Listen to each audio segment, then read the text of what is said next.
Halo semuanya, selamat datang kembali di channel V7 TV. Terima kasih ya sudah menonton, saya sangat menghargainya.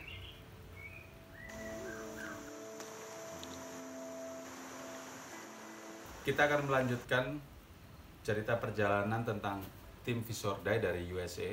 Fish or Die ini adalah bagian program di channel TV Animal Planet atau Discovery Channel juga.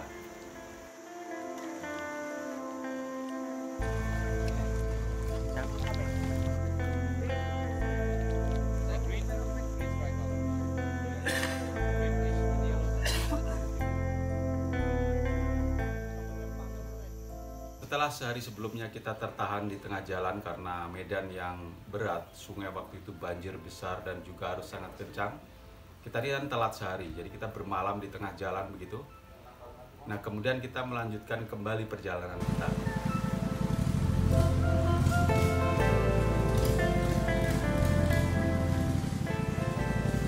Tetapi meskipun kita telat sehari, tapi mood kita tidak rusak ya, malah makin semangat karena hari berikutnya itu air sudah bening lagi, jadi sudah jernih lagi, sudah hijau lagi.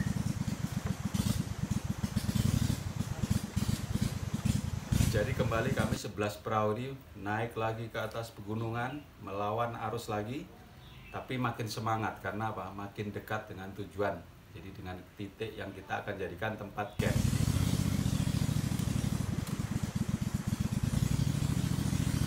Nah, ketika kita sudah keluar dari jalur besarnya, dari jalan rayanya yaitu Sungai Mahakam yang utama, kita kan belok anak-anak sungai nih.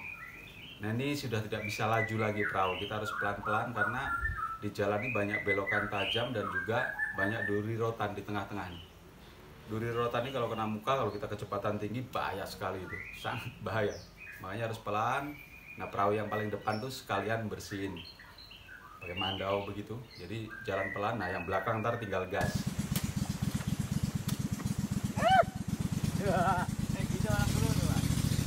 Nah, ini memang kelebihan sungai-sungai pegunungan yang masih lestari. Jadi walaupun hujan tiba-tiba air berubah, tapi untuk jernih lagi itu begitu cepat. Nah, ini contohnya ya di kawasan pegunungan Kalimantan Timur ini, tepatnya di Mahakam Mulunyu.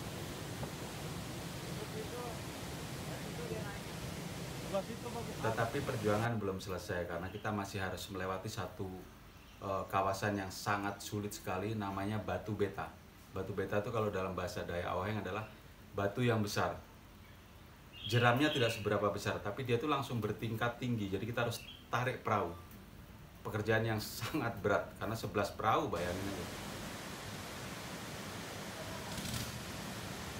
Tapi seberat apapun medan, jujur saya selalu salut ya dengan masyarakat suku Dayak dimanapun tuh, karena kerjasamanya, kebersamaannya, perjuangan dan fisik mereka ini luar biasa. Jadi seberat apapun tuh pasti bisa dilewati.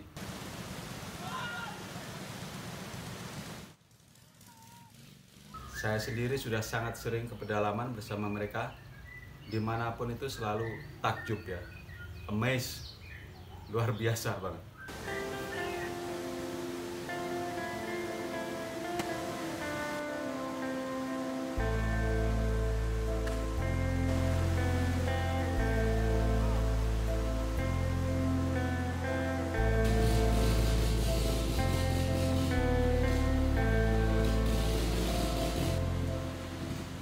Nah, tidak jauh dari Batu Beta inilah kita mendirikan camp. Jadi di sebuah dataran yang cukup tinggi, jadi untuk jaga-jaga in case di gunung hujan deras tiba-tiba banjir besar, kita tetap aman.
Dan lagi-lagi di camp ini saya melihat suatu kerjasama, kecepatan dan semangat yang luar biasa.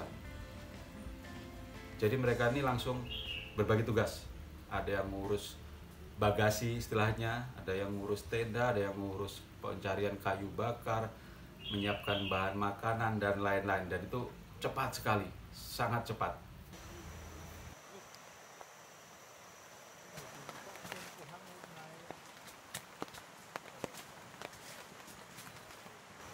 Halo, apa kabar Om? Baik. Mungkin kalau istilah zaman sekarang ini adalah satset, tapi satsetnya mereka ini luar biasa. Kenapa? Apa yang mereka lakukan ini sebenarnya rumit dan berat, tapi mereka benar-benar membuat semuanya itu tampak mudah begitu.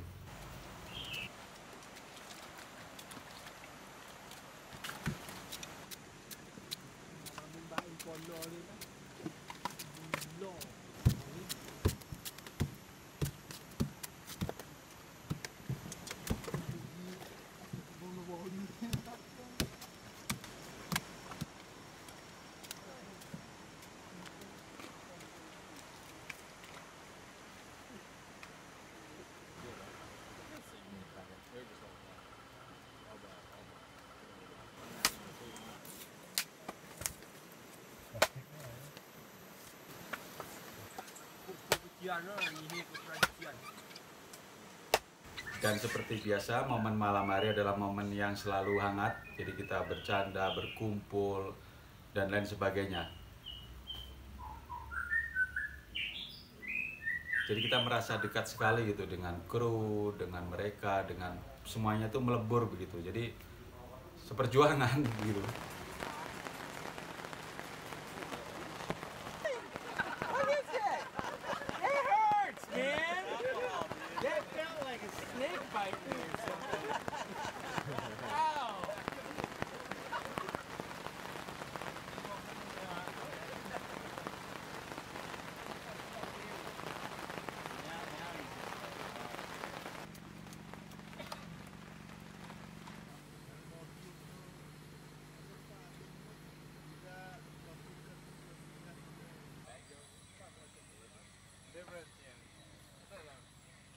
Nah, keesokan harinya dari titik camp ini kita melakukan eksplorasi ke arah atas dengan trekking. Karena kalau dengan perahu itu tidak bisa lagi, jadi sulit, terlalu makan waktu, makan tenaganya luar biasa karena harus tarik dan banyak batu-batu tajam, banyak tempat yang dangkal. Jadi kita harus trekking.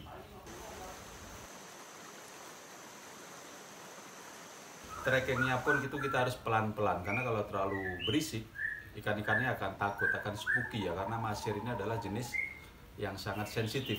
Karena sesi pendokumentasian yang utama sudah mulai, saya waktu itu mulai menjaga jarak ya. Jadi karena mereka melakukan dokumentasi internasional apalagi, saya sebagai guide saya agak jaga jarak gitu, jangan sampai bocor istilahnya. Jadi tidak masuk frame di konten utamanya. Yang saya lihat dari jauh, yang pertama kali strike adalah J Johnson namanya. Itu berhasil strike ikan masir, tapi saya nggak tahu persis ukurannya ya karena dari jauh, tapi kelihatan dia strike masir dan juga termasuk merilisnya. Yang menarik, mereka ini kan ada 4 angler, 2 kameramen, 1 produser, jadi total 7. Setiap kali ada yang strike, itu gantian, otomatis gantian, tanpa debat, tanpa merasa menang-menangan, langsung otomatis switch.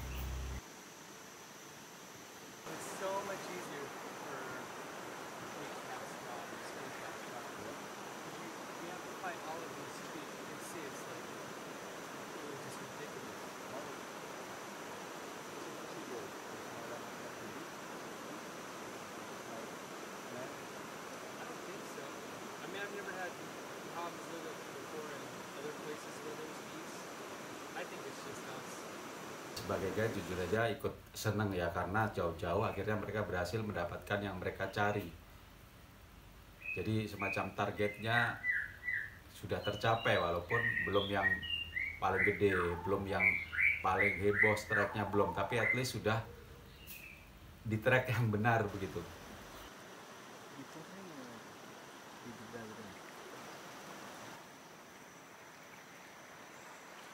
sekaligus ini menunjukkan bahwa saya jauh sebelum trip saya sudah bilang begini, saya akan bawa ke tempat yang terbaik di mana kalian bisa strike. Tapi kalau masalah strike dan ukurannya dan jumlahnya dan beratnya itu sudah di luar kuasa saya bilang. Jadi itu terserah yang di atas dan juga usaha kalian, karena ini di luar kontrol ya urusan mancing ini selalu ada faktor luck namanya, ada faktor hoki, ada keberuntungan.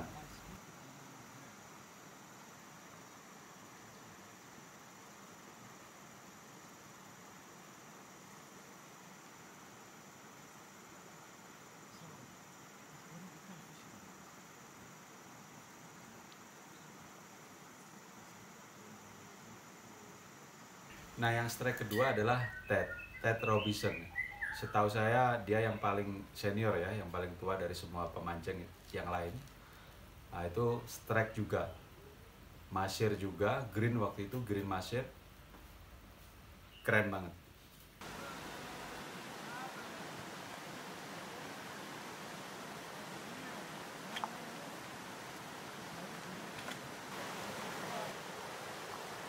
I don't care how big he is, the fact that I can finally hook one in this river.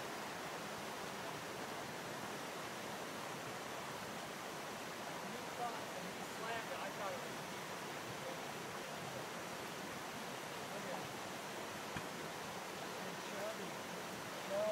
Yang pasti terima kasih sudah menonton. Jangan lupa like, subscribe, komen. Kita berjumpa lagi di kisah mancing episode berikutnya. Salam. I have worked so hard just to get that one fish right there. And I